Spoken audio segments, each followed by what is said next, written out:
macha allah merci beaucoup le grand célibataire li gën a fees ci boppu yéenekaay yi tey dama koy daal di tàmbale ak Vox Populi Vox Populi tey la mu tàmbaleeg ñun nee na le président de PASTEF se radicalise moom Ousmane Sonko premier ministre wala président bu PASTEF ci noonu la ñu koy jëlee président bu PASTEF daal di na nag yëkkati ay kàddoom ci président Diomaye responsable PASTEF opposition société civile magistrat média Sonko attaque tout le monde en tout cas ñëpp rek la daal di teg ci seenub ànd wala ñëpp rek la daal di attaqué am lu mu daal di teg ci seenub taxawaay ak seenub yorin ak seenub jëfalin moom Vox Populi xëye ko ñun di ñu ko expliquer nee na il déverse son trop plein et averti ce n'est pas tout ce qu'on peut dire junj doy na borom xel waaw du lépp rek lañ mën a wax waaye daal junj doy na borom xel. bokk na ci kàddu yi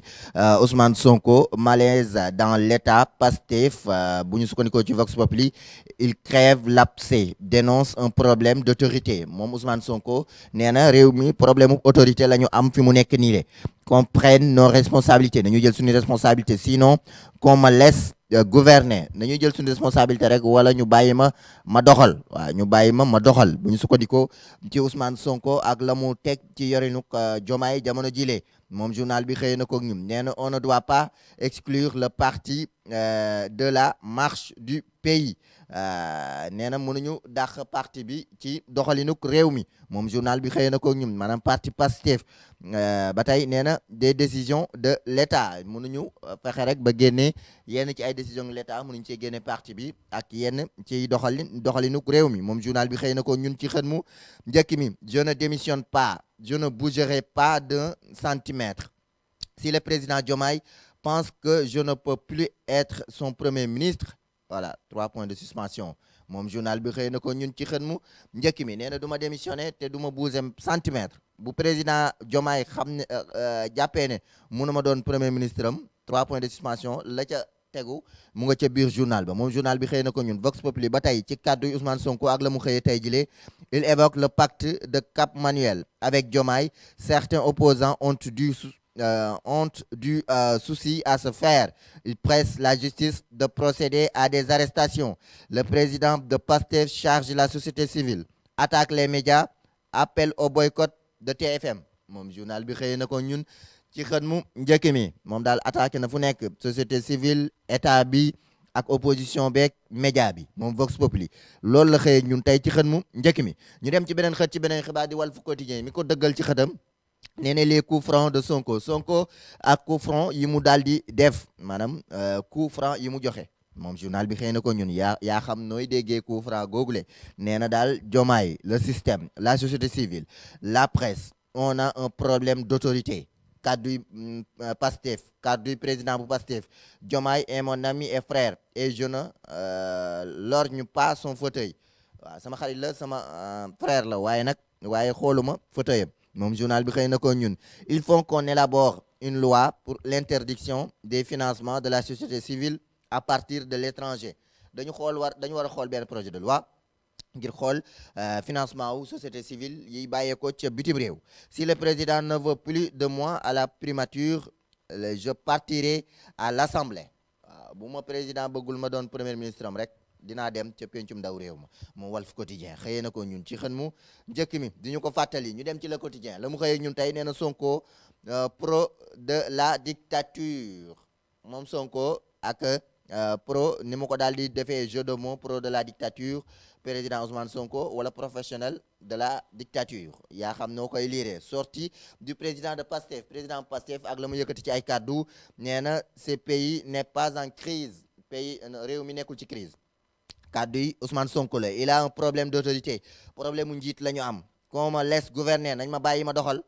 et on verra si les choses vont continuer de cette manière dinañ xam buñ ma bàyyee ma doxal dinañ xam ba xam mbir yi nii lay doxee walam déet waaw moom journal bi xëyee na ko ñun nee na il faudrait une loi qui interdise à la société civile de prendre des financements de l'étranger dafa war a am benn loi buy tere ñu daal di financer société civile financement yi bàyyeekoo ca bitim réew Le Quotidien loolu la xëyee ñun ci xën mu njëkk mi Sud Quotidien moom Sud la mu xëyee ñun tey bala maa dem ci Les Échos nee na Sonko sort les griffes en tout cas Sonko génn na ay wayam wala génn na ay griffam griffe moo gën a ñëw Sonko sort ses griffes ba pare nag bokkul ak ongle xam nga griffe bokkul ak ongle Abdourahmane donc griffe daal dina ko génn door moom Ousmane Sonko ak kàddu ya mu yëkkati araf toog tëkku ya mu daal di amal moom Sud Quotidien xëyee na ko ñun Les Échos la mu xëyee ñun nee na 14 candidats dont 8 filles ajournées pour port de téléphone jëm ci second tour bac foofu lay cëj si Kambaaw ñaareelu tour bi ñi am oral ñu war a def seen oral fukk ak ñeent ci ay candidats ñu mën cee wàññi juróom-ñett ñoo xamante ne ay jigéen lañ dañu leen daal di nasaxal maanaam dañu leen ajourné dañu leen génn ci examen bi ndax téléphone ya ñu yóbbu ca centre ya téléphone ya ñu yore Les Échos xëyee na ko ñun wax nañ leen ba taay bàyyi leen di dem ci centre d'examen yi ak seeni téléphone araftu nañ leen ba sonn Les Échos xëy na ko ñun ci xën mu njëkk mi Sonko attaque frontalement Diomaye et déverse sa bile Sonko daal dina attaqué Diomaye rax ci dolli wax na xaram enquête la mu xëyee ñun ci beneen xët ci beneen xibaar enquête nee na divorce en live en tout cas divorce ba ñàkkuk ànd wala taxaliko gu ñu nemmeeku en direct fo tandem Diomaye Sonko diggante Diomaye ak Sonko seenuk lëkkaloo ñàkkuk ànd gi nga xamante ne nemeeku nañu ko en direct ginnaaw live ba nga xamante ne président bu Pastef ma président de la République de président bu Pastef di Ousmane Sonko daal dina ko def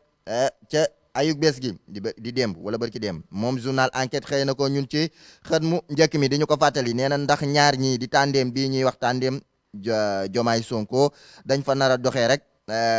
fantasiro wala taxali ko ku nekk aw saw yoon en tout cas def na genn xotteeku noonu ca digg ba moom enquête noonu la ko junjee ak na mu defee affiche bi photo bi boo ko nemee ko la ñu sol sax bokkul ak seen ak seeni couleur man lépp lay jàllale man li xët mi wax rek laa wax Abdourahmane Amet Ndiaye borom Jolof man li xët mi wax rek laa wax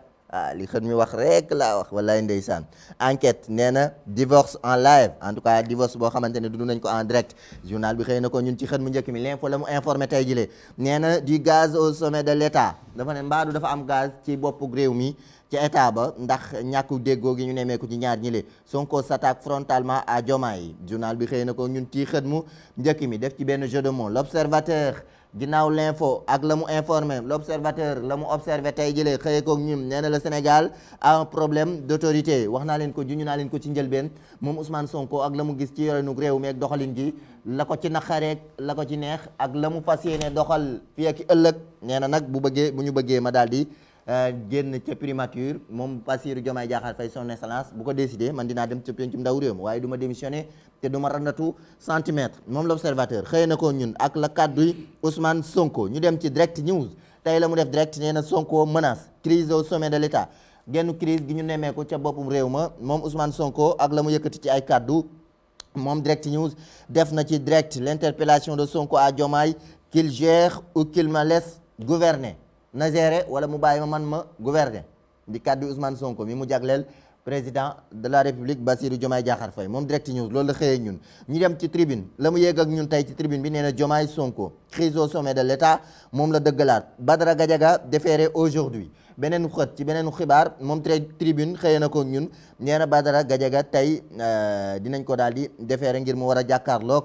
procureur tribune xëy na ko ñun ci xën mu njëkki mi en tout cas 1689 sénégalais vont être expulsés d'Amérique ñi nga xam lu toll ci junni ak juróom benn téeméer rek juróom-ñett fukk ak juróom-ñeent ci ay doomi Sénégal dinañ leen daal di jëlee ca l'Amérique ñu daal di dellu ci seenum réew ci doomi Sénégal moom tribune xëy na ko ñun ci xën mu njëkk mi Trump campe sur sa position ba tey ak li fi jaar yëpp ci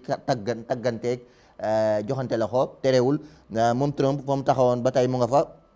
taxaw bu ñu sukkandikoo ci tribune li mu yéegal tey la mu yéegal tey ci xën mi nee na le Sénégal a un problème d'autorité di kàddu Ousmane Sonko Sénégal dafa am problème mu jiit yoor xëyee ko ñun ci xët mu njëkk mi ci beneen xët ci beneen xibaar wax ci leneen nee na visite du président Diomaye aux États-Unis Boeing MCC FMI Banque mondiale la diplomatie économique sénégalaise dans toute sa splendeur fi mu nekk ni diplomatie Sénégal ak xar kanamam gu gën a yaatu fu nekk mu daal di fay ŋarale ngir mën a am dimbalanteeg jàppalante ci réew yi seex àddina moom yor xëy na ko ñun ci xën mu njëkk mi installation du conseil national du PASTEF le président Sonko sans détour ba ñu doon amal conseil national du PASTEF Ousmane Sonko kaddu ya mu yëkkati ju ñu naa leen ko ci njëlbeen le soleil la mu yëgal tey ci jant bi nee na à Washington le président établit le contact moom président daal dina amal lëkkaloo gi ci wàllu FMI ak wàllum dimbalante jàppalante banque mondiale ak la ca aajow moom journal bi xëy na ko ñun ci xët mu njëkk mi baccalauréat littéraire autopsie d'un naufrage scolaire waaw wàllum bac bi ak résultat yi na mu demee ak la ñu ca nemee ko gum ñu war ci amuk lañ bët ak saytoog seetantal je ne démissionnerai pas de mon poste jamono jooju en tout cas premier ministre Ousmane Sonko président bu Pastef nee na du démissionner benn yoon ca postam le soleil loolu la xëy ñun wàllum tàggat yaram ci laa koy daal di ndar keppee record moom la mu record de tey nee na champion finaliste de la coupe nationale le Jaraaf enfin un premier doublé sous l'ère pro sampu laaj gu mu daal di laaj nee na ndax Jaraaf dafay doxee rek nekk bu njëkk ci doubleem ci kanamu pro moom journal bi xëy ko ñun ci xët mu njëkk mi di ñu ko fàttali seul l'AS Pikine et le Casa Sport l'ont réussi moom journal bi loolu la xëyee ñun tey di ñu ko fësal ci xët mu njëkk mi looloo gën a fees ci boppuk yéeni kaay yi di wàllum record ak wàllum tàggat yaram moom journal bi ba tey ñi nga xamante ne ñoo di gaynde Sénégal yu jigéen yi ñoom nag wax nañu aussi jàkkaarloog waa Maroc bi nag war a doon ñu sës leen ci miir bi ndax dañoo nërmeelu woon seen kanamuk yaakaar naa Zambie la démb mbërki démb seen match ñoom gaynde Sénégal yu jigéen yi looloo gën a fees ci bopp yéene kaay yi tey nañu war a jàmmarloog ñi nga xamante ne ñoo di waa Maroc nekk seenu sànni tàccu sësu ci miir bi ngir xool ba xam ndax dañuy dem ci phase yu mujj ya journal bee ko xëyee ñun ci xën mu njëkk mi wàllum tàggat yaram looloo gën a fees ci bopp yéene kaay yi Abdourahmane balaa ñu dem ci CDD